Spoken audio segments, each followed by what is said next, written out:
Así que el papel de la mujer fue una columna vertebral para poder tener dirección y guiar a la cristiada a un buen fin. ¿Cuál era su papel como tal dentro ya de la guerra cristera? Su trabajo era obtener dinero para la causa cristera, abastecer de víveres a los combatientes, o ya que los combatientes andaban ahí en los campos de batalla y muchas veces se quedaban sin alimentos, sin pertrechos, sin víveres, y la mujer cristera, la mujer brigada femenina de Santa Juana de Arco, les asistía con ese alimento. Y obviamente con el dinero para la misma causa de comprar armamento, etcétera, etcétera. Llevar provisiones, armas y municiones a los cristeros, que muchas veces armaban carrilleras que se ponían dentro de la vestimenta de más de 70 cartuchos más, y a veces un peso de 20, 30 hasta 40 kilos dentro donde llevaban armamento guardado, y eran tan astutas, tan finas en ese sentido, que incluso se daban el lujo de pasar enfrente de los federales sin ser vistas en el contexto del armamento que llevaban dentro. Fue toda una época heroica de la mujer, un talento extraordinario que tuvo la mujer, y que con esa intuición, con ese instinto maternal y con esa causa de la lucha de la guerra cristera, Dios, Patria y Libertad, pues se metieron a ese papel. Otro papel, desde luego, importante dentro de la guerra cristera era curar a los convalecientes, pues cuando caían heridos y necesitaban ayuda de medicamentos, de curar las heridas, la mujer cristera, la mujer perteneciente a la Brigada Femenina de Santa Juana de Arco, estaba presente. Y no solamente en los poblados, sino incluso se iban también a las sierras, a lugares donde estaba la pelea de los cristeros. Porque la valentía de la mujer siempre ha sido, en muchos contextos, superior a la del hombre en cuanto al sufrimiento se refiere. Entonces, pues ellas se encargaban propiamente de asistir a sus hermanos cristeros que iban ya con algunas heridas dentro de las mismas batallas. Otro trabajo que tenía la mujer en la guerra cristera era dar refugio y esconder a los cristeros durante la persecución. Pues varios de ellos regresaban para ver a su familia, regresaban porque estaban heridos, o simplemente estaban huyendo de pueblo en pueblo, y las mujeres que estaban bien organizadas les daban refugio, y como decía, ese juramento estaba presente ahí de no dar lugares, nombres, incluso sobre su propia vida. Y ese juramento, desde luego, era un juramento que se mantuvo durante toda la guerra cristera. Las brigadas de Santa Juana de Arco fue un movimiento secreto, que la única capturada como tal por los federales fue María de la Luz Laranza, alias la Tesia Richard, así le mencionaban, general de división en Guadalajara. Y ya eso fue, de hecho, casi al final de la guerra cristera, pues durante 1926 al 29, esos 3 años, esa Brigada Femenina Santa Juana de Arco fue un movimiento plenamente secreto, que solamente ellas conocían con cierta astucia, con cierta perfección, y que desde luego se sirvieron también con la ayuda de mujeres ya mayores, ya ancianas, y también con niños de 7, 8, 10 años, 11, 12 años de edad, para poder hacer su acometido de poder ayudar a los cristeros, cuyo trabajo ya mencioné: obtener dinero, abastecer de pertrechos, llevar provisiones, curar a los enfermos, dar refugio a sus hermanos cristeros, y se ayudaban también con otras mujeres ya de edad. Así que dentro de ese contexto también, desde luego, había mujeres casadas. ¿Por qué menciono esto?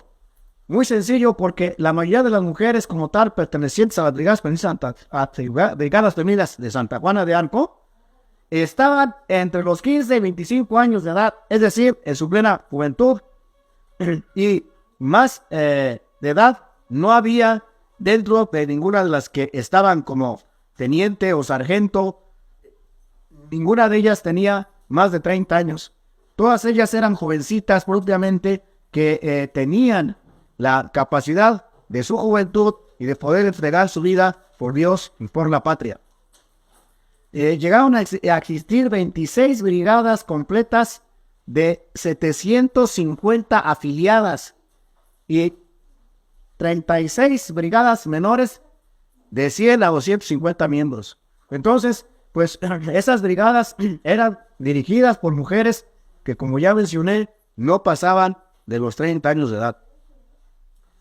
Sobre todo, esas brigadas estuvieron bien armadas en las partes de Guadalajara, comenzando, y después ya en México, y logrando establecerse ya destacadamente en varias partes del país, en varias ciudades, en varios poblados, sobre todo en los altos de Jalisco, Colima, Aguascalientes, Michoacán, Zacatecas, Sinaloa, Durango, San Luis Potosí, que eran los lugares donde pues la guerra cristera estaba más enconada, sobre todo los altos de Jalisco, Zacatecas, Durango, Michoacán, Colima, lugares bien enconados, y ahí las brigadas feministas de Santa Juana de Arco llegaban propiamente de un lugar a otro y se movían de un lugar a otro para poder asistir a sus hermanos cristeros.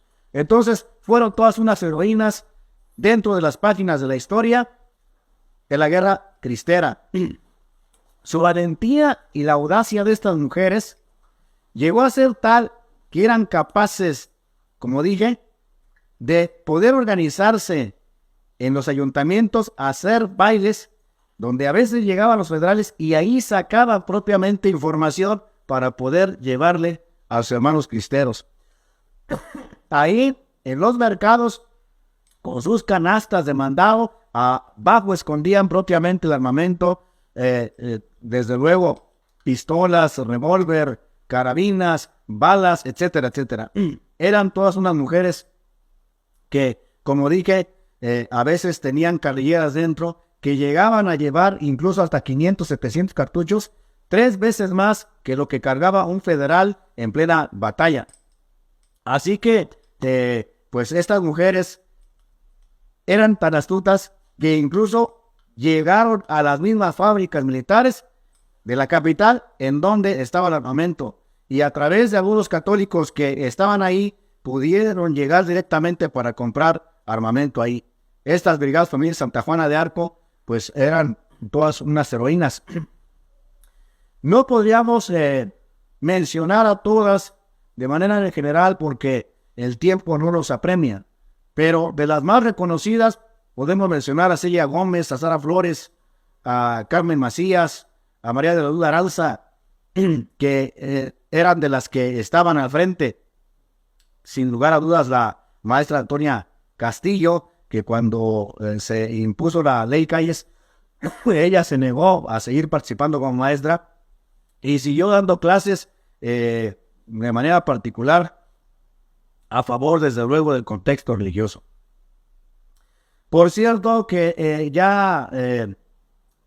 casi ya al final de la guerra cristera, como dije, Monseñor Darío Miranda pues pasó a ser jefe supremo de la Brigada Femenina Santa Juana de Arco y quemó los archivos y se negó a hablar sobre los sobrevivientes por obediencia y sobre todo para evitar escándalo y desorden y más muertes a muchas familias. Le preguntaban a Celia Gómez, cuyo seudónimo era María Goyas, cuando terminó ya la guerra cristera, que por qué habían hecho esa organización, que por qué se hacía, y simplemente ella decía, lo que se hizo por Dios. Porque, pues, ellas, bajo ese juramento, pues estaban conscientes de que su vida corría peligro, y estaban conscientes de que iban a ser martirizadas, de que iban a ser ultrajadas. Muchas de ellas, de hecho, fueron violadas por el Ejército Federal, soldados. Y, sin duda alguna, mencionar otras mujeres, pues tendríamos que rescatar esos documentos que han sido quemados y que uno que otro queda suelto todavía en los archivos, pero de manera general, hablando de estas jovencitas y que pues estaban ahí al pie del cañón. Entonces, la heroicidad de estas mujeres, podemos mencionar a grosso modo lo que ocurrió, por ejemplo, en Colima.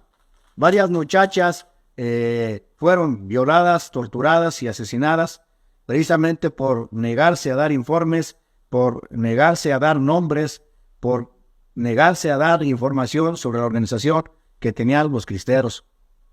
Y ese episodio, desde luego, lo podemos mencionar ahí en Colima, sobre todo mencionando a María Ortega y a Candelaria Borja, en donde en el libro de México Cristero guarda una fotografía, y si no mal recuerdo la novela de Entre las patas de los caballos de Luis Rivero de Val, hay una fotografía en donde están esas jovencitas haciendo guardia obligada a sus hermanos cristeros, y previo a hacer esa guardia pues se fueron colgadas con la soga al cuello, para torturarlas, no para asesinarlas como tal, sino torturadas, colgadas del cuello. Y ahí hicieron guardia. Esa fotografía está resguardada pues en los archivos, y que ha pasado a la literatura del libro de México Cristero de Ríos Facios. Y ahí le están haciendo guardia a sus hermanos caídos, Benedicto Romero, Manuel Hernández y Francisco Santillana, a espaldas de la Catedral de Colima. Las torturaron, las hicieron que hicieran guardia obligada, entre comillas, porque para ellas, desde luego, era un honor hacerle guardia a sus hermanos cristeros. Finalmente las dejaron libres y las desterraron a Monterrey. Entonces, de esa heroicidad eran las mujeres de la guerra cristera. Desde luego, mencionar a María de los Ángeles Gutiérrez, a Faustina Almeida y a Sara Flores Arias, allí en Guadalajara, porque pertenecientes a las Brigadas Femeninas de Santa Juana de Arco se desplazaron para poder llegar a los cristeros y en campamento, y llegaron con el general Ochoa para enseñarle a hacer bombas explosivas de mano. Y dentro de ahí del campamento, pues hubo una explosión, y ahí murieron carbonizadas por ese accidente. Y un sacerdote llegó y todavía les administró los sacramentos finales, mortuorios, y murieron, obviamente, entregando su vida a Dios y a la patria, una por una, de manera lenta, y desde luego, pues, carbonizadas. Así que esta mujer cristera, perteneciente a la Brigada Femenina Santa Juana de Arco, no tenía miedo a exponer su propia vida con tal de ayudar a la causa. Mencionar a Guadalupe Chaires en Guanajuato, con un grupo de mujeres que estaban pidiendo en el Palacio Municipal la libertad de algunos cristeros que habían caído prisioneros. Y ahí en Guanajuato, pues ya los estaban esperando soldados callistas mencionar este suceso. Y cuando llegaron al ayuntamiento, pues obviamente ya los estaban esperando, y llegaron varias jovencitas y las hicieron prisioneras. El general Cedillo las azotaron, las dijeron que gritaran viva Calles, y por no hacerlo, a una de ellas le fueron cortando los dedos de la mano uno por uno para que gritara viva Calles, y finalmente la asesinaron, siempre audaces, siempre sonrientes y siempre dispuestas al martillo. Así que de ese temple eran las mujeres de la guerra cristera. Mencionar desde luego a Carmen Robles Ibarra, asesinada en Zacatecas. Ella tenía un sagrario con permiso de las autoridades eclesiásticas. Habían entrado los soldados y desde luego que fue violada. Se la llevaron a un lugar, un poblado llamado San Antonio, y ahí llevaron una imagen, y burlándose de la imagen, llevaron las demás a Mezquitic, y amarradas al cuello las llevaron para poderlas ultrajar. Y ahí propiamente, pues muchas de ellas quedaron vivas, y se cuenta una anécdota, si no mal recuerdo, en Ríos Facios la cuenta en México Cristero, en donde las ponen ahí en una barranca y como no las pudieron asesinar tan rápido, les echaron tierra en la boca para que pudieran morir ahogadas. Entonces, esas heroínas de la mujer cristera, pues cabe mencionar en las páginas de la historia, y ahora digo, la estoy mencionando de manera rápida por la premura del tiempo, pero pues son episodios en donde podemos ver la heroicidad de estas mujeres. Luego mencionar a Ángela Araiza allá en Durango, en donde llegaron los federales y en un poblado sacaron a varios sacerdotes para asesinarlos o para correrlos del lugar. Ahí había un sacerdote pues ya enfermo de edad, tullido, y se burlaba un soldado de él con una pistola y un machete, y se burlaba de él, que gritara que viva Cristo Rey, y que él era Cristo Rey, él, el soldado. Y burlándose de él, pues esta Ángela Araiza, enfrente de todos los demás soldados, no aguantó más esa bofa que le estaban haciendo al sacerdote, y se fue en contra del soldado y lo agarró a bofetadas. ¡Basta, cobarde! ¿No estás viendo cómo está? Y lo abofeteó enfrente de todos, a pesar que le podía costar la vida a esa mujer. Entonces, esa valentía de la mujer cristera es una valentía que ha sido plasmada en las páginas de la historia, y por eso mencionaba al principio que es irrepetible, que es la mujer cristera. Su participación será sin duda irrepetible en las páginas de la historia patria de México. ¿Por qué? Porque nunca se ha visto tanta heroicidad como la que se vio en las Brigadas Femeninas Santa Juana de Arco, y la manera en que se organizaron, pues obviamente es sorprendente.